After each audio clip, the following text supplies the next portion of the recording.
स्थानीय विधानसभा नवा के आधार पे बताऊं, भय के कारण से कुछ लोग उनके पीछे खड़े हैं, लेकिन उनसे जब बात होती है तो वो कहते हैं कि भैया हमें पड़े तो रहने दो, हमारे कुछ गड़बड़ हो जाएगी, हमारी ये दिक्कत आ जाएगी, हम यहाँ रह लेते हैं और बाकी आप चाहो आपके साथ ही उन तन मन से और वोट वहीं कर देंगे। सामने आना नहीं चाहते। सामने आना नहीं चाहती है, बात बिल्कुल सही बात है। देवली के सरपंच साहब राम निवास जी नेहरा हमारे साथ हैं।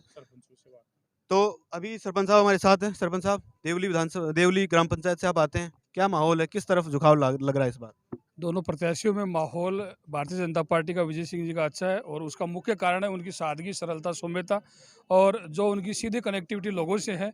और जैसे अभी ये बड़े बूढ़े बुजुर्ग लोगों ने कहा कि हम फ़ोन करते हैं तो माध्यम चुनना पड़ता है कि उससे बात करो, इससे बात करो, वो माध्यम की आवश्यकता यहाँ नहीं रामधन जी पड़ती। का नाम ले रहे हैं बार-बार, कौन है रामधन जी? और रामधन जी अब उसके शार्गिद हैं, और अगर नाव विधानसभा क्षेत्र की जनता अगर माने तो क्या पता खुद स्वयं एमएलए होंगे भाई। तो इस चक्कर में लोग बाग वो कहते हैं कि भाई रामधन से बात करो, एमएलए साहब अपने आप को निरुत्तर मानते हैं।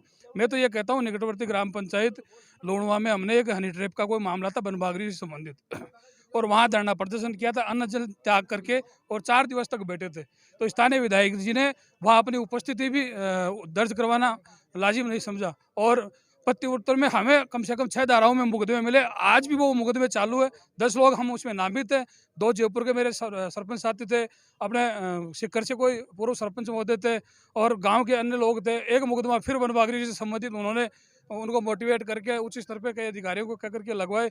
तो मैं कहता हूँ वो एक दबाव की और भय की राजनीति करना चाहते हैं कि दबाव में रहकर कोई व्यक्ति अपना साथी बना रहे, तो वो बात चलने वाली नहीं है। हमें केवल सौम्यता और सादगी के साथ में हम कहें हमारा व्यक्तिगत काम मत करो भले ही, लेकिन ग्राम पंचायत विशेष के लिए जो सरपंच लोग हैं वो वहाँ से चुने हुए एक सेवादार होते हैं, और वो सेवक यह चाहता है कि मेरी ग्राम पंचायत का प्रत्येक व्यक्ति जो वोट दे या न दे, लेकिन सबका काम मैं सार्वजनिक तौर पे कहूँ तो मेरा काम होना जरूरी है। बस इसी आवश्यकता के लिए हमने उन्हें बार बार हम लोगों ने ज्ञापन भी दिए, काम भी बताए, और उनसे कनेक्टिविटी करने के लिए दूरसंचार के माध्यम से भी संपर्क किया, व्यक्तिगत भी मिले, लेकिन वो भी सुनने के काम रहे, कोई काम हमारा परवान नहीं चढ़ा।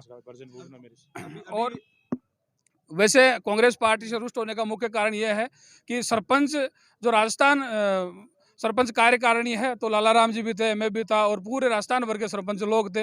हम 2 या 3 दिवस तक वहाँ जयपुर बैठे रहे। हमने मांग की, किस बात की? अब गांव के लोग आशा करते हैं कि वो चाहते हैं कि सरपंच जो निर्वाचित हो गया वो गांव में विभिन्न प्रकार के काम करवाए, मेरी ढाणी में करवाए, मेरे मोहल्ले में करवाए, मेरे गाँव में करवाए, मेरे गाँव के 4 बाहर की जो भी बसी हुई आबादी है उसमें करवाए। लेकिन सरपंचों को जो सेंटर का पैसा है, वो तो स्टेट गवर्नमेंट ने रोक करके बैठ लिया, और सरपंच लोगों ने वो मांग भी रखी, लेकिन पंचायती राज मंत्री की हठधर्मिता के कारण से सरपंचों को वापस बिल्कुल जो आशा के अनुरूप परिणाम नहीं मिला, और जांचों पर जांचे, जांचे पर जांचे। और मैं तो ये कहूँ, नागौर जिले का तो पंचायती राज मंत्री ने भी ये कहकर पेमेंट रोक लिया, भाई यहाँ तो कोई किसी प्रकार की किस्त वगैरह जानी नहीं चाहिए, नरेगा के काम इनको स्वीकृत तो नहीं होने चाहिए। तो विभिन्न प्रकार की परेशानियां सरपंच लोगों को भी मिली, सरपंचों को मिलने के कारण से ग्राम पंचायत के बाशिंदों को भी मिली। इन बातों का जो सकारात्मक सिस्टम बने, हम ये चाहते हैं, इसलिए हम लोगों ने बिल्कुल खुले मन से ये तैयारी कर रखी है। और प्रत्येक ग्राम पंचायत में ये माहौल बना हुआ। ग्राम पंचायत देवली कला के लिए मैं विशेष तौर से कह दूं कि प्रथम बार भारतीय जनता पार्टी वहां से लीड लेकर के निकलेगी। आपने कहा लीड लेकर निकलेगी, अभी कार्यकर्ताओं से बात की तो वो कह रहे थे 50,000 प्लस हम चुनाव जीत रहे हैं, तो आप सरपंच से बड़ी जिम्मेदारी से आप बात कहेंगे, क्या कुछ लीड रहने वाली है? मैं भैया जी आपको अवगत, वैसे आंकड़ों के आधार पे अवगत करवा देता हूँ कि पिछली बार गुर्जर समाज को ये आशा थी, ये उम्मीद थी कि सचिन पायलट को सीएम बनाया जाएगा। तो 15-16 हज़ार जो वोट थे वो गए थे कांग्रेस के पक्ष में, और सचिन पायलट के साथ में ये कांग्रेस की आलाकमान ने और यहाँ के स्टेट की लीडरशिप ने जो किया वो जग जाहिर है, प्रत्येक व्यक्ति को पता है। तो वो रुष्ट होकर के बैठे हैं, सीधे सीधे वो वोट कन्वर्ट होंगे विजय सिंह जी के। और दूसरी बात मैं ये कहूँ, सिम्बू दयाल जी जो कुमाऊं थे, प्रथम बार का ऐसा एक आधार बना, और 12,000 कुछ वोट उन्होंने लिए थे समथिंग। तो वो वोट आज की परिस्थितियां हैं, प्रत्येक कुमाऊत व्यक्ति ये कहने को आतुर है, ये कहने को तत्पर है कि हम पूरे के पूरे विजय सिंह जी के साथ हैं।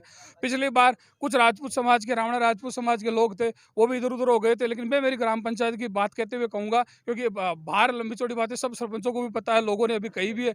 तो वहाँ के स्थानीय जो राजपूत वर्ग के लोग हैं, रावणा राजपूत वर्ग के लोग हैं, वो बिल्कुल, मैं तो ये कहूँ, विजय सिंह जी के लिए इतने, और भारतीय जनता पार्टी को वोट करने के लिए इतने तत्पर हैं कि वो चाहते हैं। तो हमें तो ये लीड वाली जो बात कहते हैं 50+ वाली, वो बिल्कुल सत्य, मतलब सत्य प्रमाणित होती दिख रही है। भाई वास्तव में ये जो घोषणा है ग्राम वासियों की या जनता जनार्दन की, तो इनके अंतरात्मा से जो परमात्मा ही बोल रहा है वो होना ही होना है। तो एक सवाल और पूछना चाहूँगा, क्या लगता है सरपंच ज़्यादा संख्या में किसके साथ है? विधायक महेंद्र जी के साथ हैं या फिर मैं कहूँ स्थानीय विधानसभा नवा के आधार पे बताऊँ, भय के कारण से कुछ लोग उनके पीछे खड़े हैं, लेकिन उनसे जब बात होती है तो वो कहते हैं कि भैया हमें पड़े तो रहने दो, हमारे कुछ गड़बड़ हो जाएगी, हमारी ये दिक्कत आ जाएगी, हम यहाँ रह लेते हैं और बाकी आप चाहो आपके साथ ही उन तन मन से और वोट वहीं कर देंगे। सामने आना नहीं चाहते? सामने आना नहीं चाहती है बात, बिल्कुल सही बात है। सामने आना नहीं चाहते। क्या वजह है इसके? भय है तो वो क्या करवाते हैं भय में? ऐसा कुछ कोई केस मुकदमे या फिर कहीं और फँसाने का काम करते हैं? देखिए, मैं राजस्थान सरपंच संघ का लगातार दूसरी बार प्रदेश प्रवक्ता हूँ। मौजूदा में मैं ग्राम पंचायत शिव से सरपंच हूँ लालाराम अंडा। हमारी सरपंच संघ की राजस्थान की जयपुर में अभी 10 दिन पहले मीटिंग हुई और राजस्थान सरपंच संघ ने यह निर्देश दिया है कि इस सरपंचों के इस कार्यकाल में सरपंच सबसे ज़्यादा पीड़ित रहे। तत्कालीन पंचायत राज मंत्री मीणा जी है, उन्होंने सरपंचों को द्वेष की भावना के साथ में विकास की कड़ी को तोड़ा।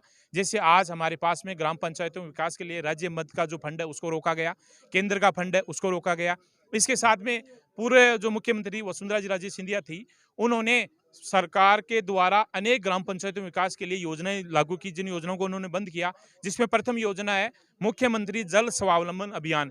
ये इतनी महत्वपूर्ण योजना थी। इस योजना के तहत प्रत्येक ग्राम पंचायत में पानी के टांके बनाए जाने थे, लेकिन सरकार ने आते इस योजना को बंद कर दिया। दूसरी ओर जन सहभागिता योजना के तहत गुरु गोलोकर योजना चलती थी, जिसमें 10% राशि के साथ में ग्राम पंचायत के लोग सहभागिता के साथ में विकास करवाते थे। उस योजना को उन्होंने रोक दिया। बीपीएल धारी जो व्यक्ति है उनके लिए सौभाग्य योजना थी बिजली कनेक्शन करने की, उस योजना को उन्होंने रोक दिया। पालनहार योजना है, आज जो ग्राम पंचायतों में विधवा महिलाएं हैं उनके लिए पिछले 9 महीने से भुगतान नहीं मिल रहा है। तो इस प्रकार सरकार ने केवल अपना बचाव किया, होटलों में अपना समय व्यतीत किया, जनता के विकास के लिए कुछ नहीं किया। सचिन पायलट और गहलोत के चक्कर में इन्होंने कुछ कार्यकाल नहीं किया। सरपंच आज परेशान है और नागौर जिले के सरपंचों ने 500 सरपंचों ने एक तरह की दांडी यात्रा निकाल के जयपुर पहुंचे और 24 सूत्री मांगों हमने ज्ञापन दिया, लेकिन एक ही हमारी मांग नहीं मानी गई। इसलिए राजस्थान का सरपंच संघ इस बार कांग्रेस सरकार के साथ में नहीं है और हमारी निश्चित मोमेंटो के साथ में भारतीय जनता पार्टी के जो मोमेंटो तय किया है उसमें सरपंचों के हितों को जोड़ा गया है। इसलिए आने वाले समय में राजस्थान के सरपंच है वो भारतीय जनता पार्टी के साथ में है। रही बात नवा की, नवा में हमारे 45 जो सरपंच है वो सरपंच सारे दुबके हुए हैं, भय से। तो मैं तो कहता हूँ जनप्रतिनिधि को डरने की आवश्यकता क्या है? हम तो गांव की सरकार है, गांव के लोगों से हम चुन के आते हैं। अगर उन विधायक से हम डरेंगे, हम विधायक को बनाते हैं लेकिन एक विधायक सरपंच नहीं बना सकता।